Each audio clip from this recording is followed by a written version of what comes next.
Assalamualaikum warahmatullahi wabarakatuh. Selamat pagi teman-teman mahasiswa. Pada hari ini kita akan melanjutkan pertemuan dari mata kuliah metode numerik dengan pembahasan yaitu persamaan diferensial biasa menggunakan metode Euler.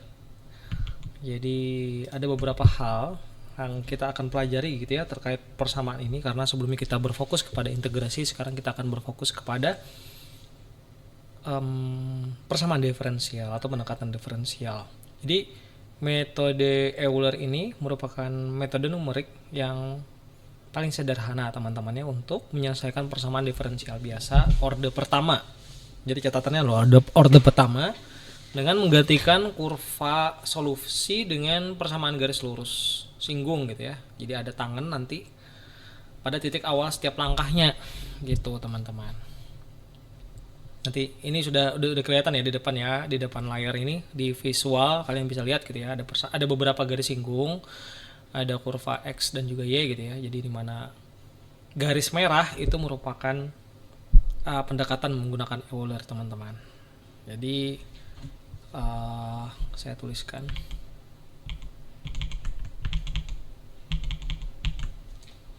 pendekatannya sebentar ya teman-teman. Pendekatannya ini kan persamaan diferensial biasa gitu ya, diketahui gitu ya. Persamaan diferensial biasa biasanya diketahui dy per dx gitu ya sama dengan f x, y. Ini kan ya persamaan diferensial biasa dengan kondisi awal itu yaitu y 0, y sama dengan 0 itu sama dengan y x0 itu sama dengan y0. Nah seperti itu gitu ya. Y pada titik x0 itu nilainya adalah y0 gitu ya. Artinya kan x0 yang berada di kurva di garis x gitu ya, sumbu x itu sama dengan posisinya di y0 gitu ya. Y pada saat nilai y-nya gitu loh, nilai y-nya gitu. Tujuannya apa gitu ya, kita akan menentukan nilai y pada titik berikutnya secara bertahap. Jadi menentukan nilai y selanjutnya secara bertahap gitu. Nah, bagaimana makna yang lain gitu ya dari kita lihat ini gambar gitu ya. Pada kurva gitu ya, pada kurva kita bisa melihat itu ada y sejati gitu ya, y sejati atau solusi sejati gitu ya, atau solusi sejati itu sama saja teman-teman. Solusi sejati di mana dia itu sama dengan y sama dengan fx ya kan ya, y sama dengan fx ya, garis singgung fx. Nah garis merah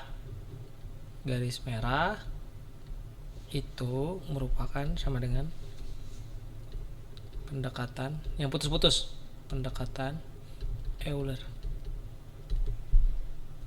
Titik awalnya apa teman-teman? Titik awalnya adalah x, 0, y, 0. Ini kan ya, ada di bawah ya, kurva x0 y0 ya, kan dimulai dari garis merah itu bersinggungan dengan y sama dengan fx seperti itu. Jadi metode Euler ini dia menggunakan gradien garis singgung di titik awal untuk memprediksi dari titik selanjutnya seperti itu. Jadi gradien awalnya ya kita bisa tuliskan misalkan gradien awal mana nih, gradien awalnya itu sama dengan m tangen alpha gitu ya, m tangen alpha, dimana kan m tangen alpha itu tadi sama dengan juga fx0 titik awalnya ya, 0 gitu. Kalau kita tarik ini berarti kan dia berada di mana? Di sini kan ada segitiga nih kalau kita lihat ya teman-teman. Nih kalau saya coret-coret ya, ini kan segitiga nih teman-teman. Nah ini garis di atas ya, ini segitiga ini. Saya tuliskan misalkan ini A, kemudian ini B, misalkan ini B gitu ya, yang ini bawah ini B gitu ya, di sini C gitu ya. Jadi kan akan ada segitiga A, B, C gitu ya, terbentuk. Tidak representatif. Saya hapus. Bentuk segitiga A, B, C gitu ya, dari hasil garis singgung, gradien garis singgung. Dari titik awal Y0, X0, X0, Y0. Kemudian terhadap Y, Fx. Nah ini kan ada ABC. Berarti apa? M tangan theta itu sama dengan apa di situ? BC per AB. Ya kan teman-teman? BC per AB. BC itu apa? BC itu kan delta Y. Ya kan? Terhadap sumbu Y, sedangkan AB itu adalah delta X. Artinya apa? Kalau delta Y kan berarti Y1 kurang Y0. Ya enggak? Ini kan Y1 nih di titik yang C, Y0 kan di titik yang B. Nah, sedangkan delta X kan udah ada tuh, H. Berarti kan tinggal kita tuliskan H atau delta X gitu ya. Nih. Delta X ini kan sama dengan H gitu ya, sama nih. Sama. Kita belajar tentang rumus delta X kan sudah ya di pertemuan sebelum-sebelumnya dari Riemann, trapezoid, semuanya kan membahas delta X atau H gitu ya, di mana B kurang A itu sama dengan per N gitu ya, itu sama dengan delta X. Nah, berarti kita ganti replace delta X itu sama H gitu ya. Selesai gitu kan ya. Sampai di sini gitu ya untuk menemukan penjelasan dari gradien pada gambar gitu ya. Tadi kan bersama ada gradien garis singgung seperti itu. Nah, turunan rumusnya seperti apa teman-teman? Ini bisa kita turunkan rumus ini. Jadi kan kalau kita turunkan tadi kan ada persamaan. Ada persamaan apa nih? dy dx. dy dx. Nih. dy per dx itu sama fx0 y0 gitu kan. Sedangkan di kurva tadi berarti kan kita bisa ganti tuh. Bisa kita ganti M-nya itu sebagai fx, y gitu ya. Sama dengan y1 kurang y0 per h.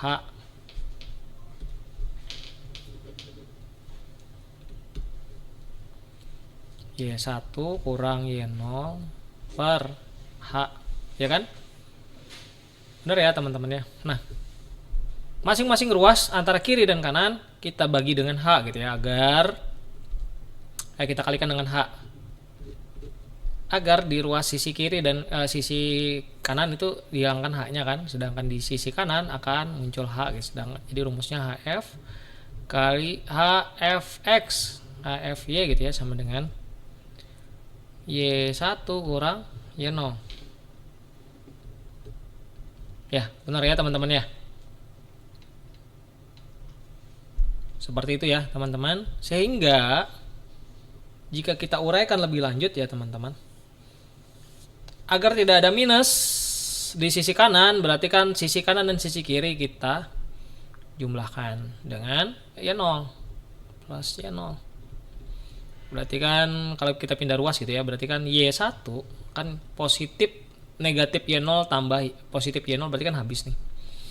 Atau sudah selesai, sudah tidak ada lagi sisanya. Berarti kan Y0 ditambah dengan H dikalikan dengan Fx Y. Nah, Y1 sama dengan Y0 ditambah dengan H dikalikan dengan Fx Y. Nah, ini adalah merupakan bentuk umum dari metode Euler, teman-teman. Jadi Y1 ini berarti kan kalau kita tuliskan gitu ya untuk langkah selanjutnya, karena kan Euler ini untuk menentukan step selanjutnya. Berarti kan kita bisa tuliskan Y0 ya, Y0 kita ganti YN misalkan. YN berarti kan YN plus 1 plus H dikalikan Fx, Y. Gini rumusnya untuk Euler. Berarti di mana keterangannya ya, YN itu sama dengan nilai sekarang. Kemudian YN plus 1 itu sama dengan prediksi berikutnya. Kemudian H itu kan step ya, ukuran langkah kan ya, atau lebar gitu ya, delta X berarti kan ukuran langkah. Semoga bisa dipahami ya tulisan saya. Kemudian Fxn atau yn fx, y gitu ya, ini gradien di titik sekarang gitu ya, gradien sekarang. Nah seperti ini teman-teman. Selesai. Ini adalah rumusnya gitu ya untuk Euler. Jadi rumus ini kalau kita kaitkan nanti dengan PDB selanjutnya yaitu Hyun gitu ya, ada yang dinamakan prediktor dan juga korektor. Nah si Euler itu bertindak sebagai prediktor dan juga Hyun nanti itu disebut juga sebagai korektor. Artinya apa? Si Hyun itu akan mengkoreksi nilai dari metode pendekatan persamaan diferensial menggunakan Euler gitu. Bukan berarti salah ya teman-teman, tapi dia lebih kompleks.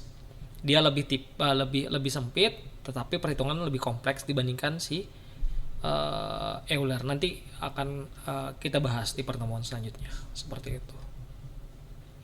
Jadi seperti ini rumus Euler, Yn plus 1 sama dengan Yn plus H dikalikan Fxy. Gitu ya. Tambahkan aja, kita samakan aja berarti ya, biar adil. Berarti di sini Yn, Xn, Yn gitu ya teman-teman. Udah selesai berarti sampai di sini untuk rumus dari metode Euler. Nah, akan ada studi kasus seperti biasa, kita menggunakan studi kasus dari tambang gitu ya. Kita menggunakan studi kasus tambang. Jadi sebelum kita masuk ke studi kasus, sebentar saya carikan contoh, misalkan ya contoh. Saya carikan contoh gitu ya, contoh studi kasusnya. Bentar. Saya carikan studi kasusnya.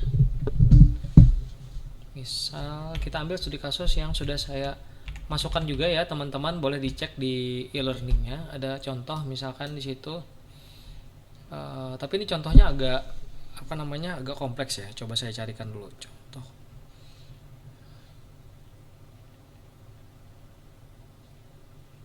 Contoh untuk Euler. Sebentar.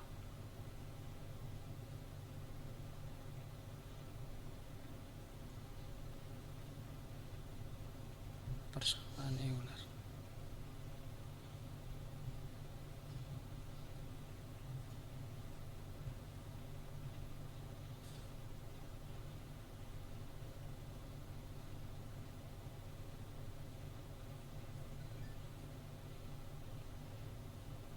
Nah, contoh misalkan diketahui, bentar saya carikan.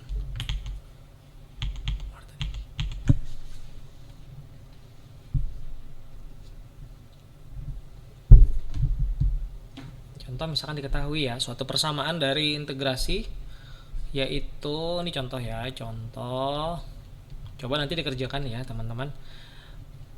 Integrasi dy per dx itu sama dengan 2x kuadrat dikalikan y plus 3y kuadrat ditambah x kuadrat plus 3 dengan initial condition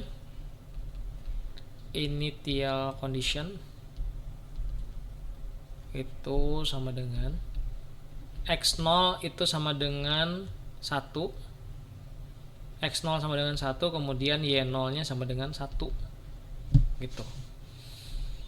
Nah, pertanyaan adalah tentukan y untuk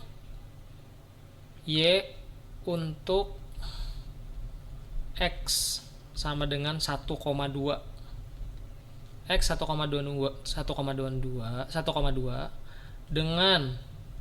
dengan H sama dengan 0,2 dan H sama dengan 0,1. Nah, di sini.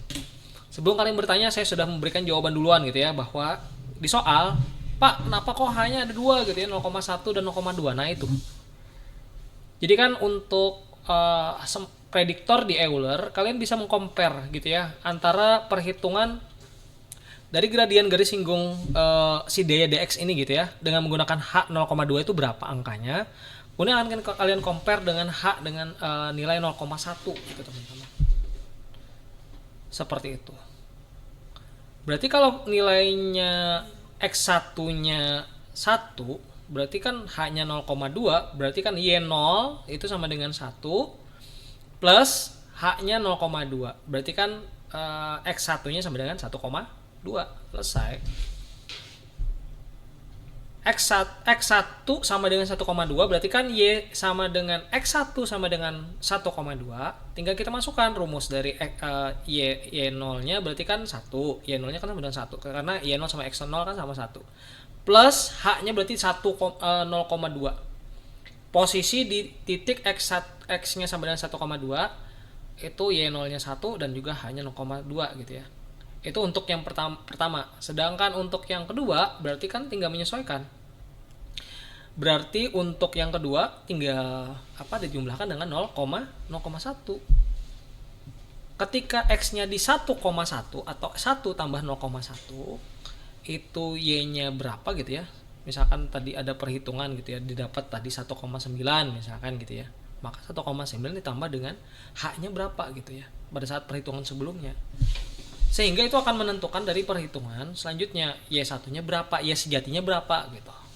Nanti coba teman-teman kerjakan. Nanti seiring berjalannya kalian mencoba gitu ya, akan ada pertanyaan atau kesulitan. Nah, disitulah kalian akan menemukan kok bisa gitu ada dua soal gitu ya dengan satu soal dengan dua pertanyaan atau 2H gitu ya.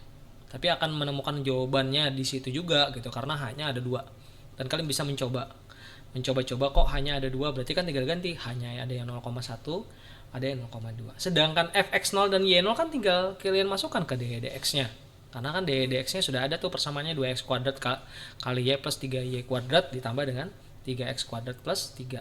Udah selesai.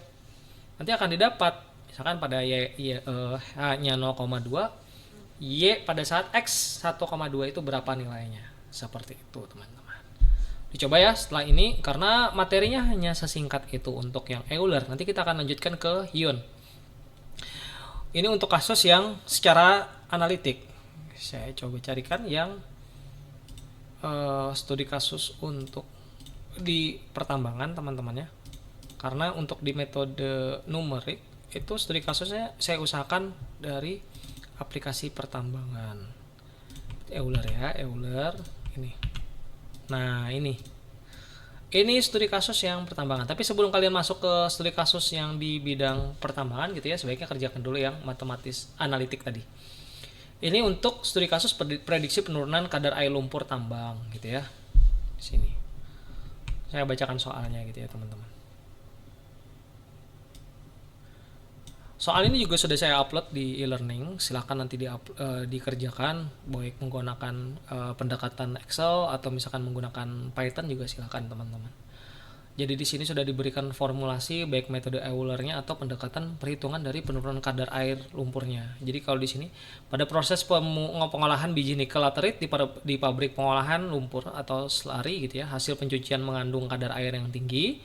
Dan selama proses pengeringan di rotary dryer, air dalam lumpur itu berkurang terhadap waktu. Nah itu, kata kuncinya adalah kadar air di dalam lumpur berkurang terhadap waktu. Jadi ada 2, dm dan dt. M-nya itu adalah material lumpurnya, kadar air di dalam lumpur, dan dt itu terhadap airnya. Terhadap waktu. Dengan persamaan atau ordo. Pertama yang digunakan adalah dm per dt itu sama dengan minus 0,35 dikalikan m ditambah dengan 1,5. Nah ini udah rumusnya udah suatu koefisien yang jangan diganti-ganti teman-teman. Jadi soal ini udah rigid, udah selesai gitu soalnya gitu ya. Udah jangan diimprovisasi lagi gitu. Di situ dijelaskan m dalam kurung t itu sebagai kadar air lumpur gitu dalam bentuk persentase. Nah sedangkan yang t itu terhadap pengeringan waktu gitu ya. M0 itu titiknya di situ sebagai nilainya 0,28. Dan persentase kadar air itu pada saat 0 jam. Gunakan metode Euler dengan langkah waktu H 0,5 jam atau setengah jam untuk menghitung pendekatan air lumpur hingga waktu T 2 jam. Setengah jam sampai 2 jam itu berapa step teman-teman? Setengah jam, 1 jam. Dari 0 jam ya. Dari 0 jam berarti kan setengah jam, 1 jam, 1,5 jam sampai 2 jam berarti ada 4. Ada 4 kali step gitu ya, sehingga kalian akan menghitung sampai 4 iterasi. Nah itu kan di format tabel sudah ada tuh. Format tabel iterasi metode Euler. Pertanyaannya adalah tentukan formula Euler yang digunakan untuk menghitung kadar air lumpur. Pertama tentukan formulasinya. Nomor 2 hitung nilai M1, M2 sampai M4 dengan waktu maksimal 2 jam. Berarti kan iterasi sampai 4. Kemudian buat tabel iterasi metode Euler sesuai dengan format yang diberikan, gambarkan grafiknya, hasil interpretasi, dan juga jelaskan terakhir adalah pengaruh dari ukuran langkah gitu ya atau iterasinya terhadap hasil pendekatan numerik. Seperti itu teman-teman. Nah selesai. Kalau kalian sudah bisa mengerjakan itu, insya Allah kalian bisa mengerjakan untuk studi kasus yang lainnya. Bahkan misalkan studi kasus untuk pengulangan yang lain, misalkan peningkatan air asam tambang, nilai TSS gitu ya, pengaruh terhadap lingkungan, itu bisa menggunakan pendekatan metode integrasi numerik Euler. Seperti itu teman-teman. Saya rasa demikian yang bisa saya sampaikan untuk materi metode persamaan diferensial biasa Euler gitu ya. Akan kita lanjutkan ke metode persamaan diferensiasi dari Hyun dan juga Rungkuta untuk di pertemuan selanjutnya. Semoga ilmu yang kita pelajari hari ini bermanfaat. Apabila ada pertanyaan, nanti akan saya bukakan ruang diskusi di e-learning. Nanti mohon dimanfaatkan dengan baik, dan juga kalau ingin bertanya gitu ya, bisa juga langsung di kelas gitu. Pak, saya tidak paham tentang materi misalkan di metode